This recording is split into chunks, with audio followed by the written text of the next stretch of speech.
Hello. चला आज करूया हेल्दी प्रोटीन लड्डू. ज्यासाठी आपल्याला लागणार काजू, बदाम, अक्रोड, पंपकिन सीड्स, मखाने, सनफ्लॉवर सीड्स आणि वॉटरमेलन सीड्स. आणि आपल्याला लागणार खजूर, ज्याचे आपण सीड्स काढून घेतलेले आहेत.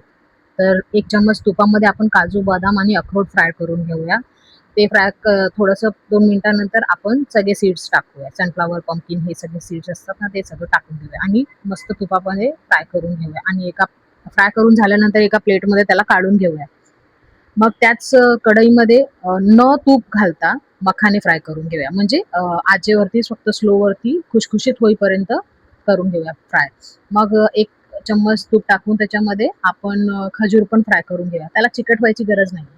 आणि मग मिक्सरमध्ये एक-एक करून सगळं वाटून घेऊया. मखाने, जेवढे पण सीड्स आहेत, ड्रायफ्रुट्स वगैरे ते.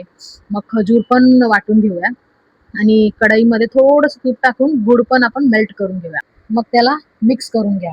थंड झाल्यानंतर हाताने व्यवस्थित कुस्करा, कारण की हे व्हाईट व्हाईट दिसतं तर असं वाटत असेल लड्डू कसं बनणार, सुकलेलं सुकलेलं सारखं आहे, पण नाही. जेव्हा हाताने प्रॉपरली मिक्स करणार तर ते असं दिसणार. मग मस्तपैकी लड्डू त्याचे करून घ्या आणि मला नक्की सांगा कमेंटमध्ये कसं झालेलं.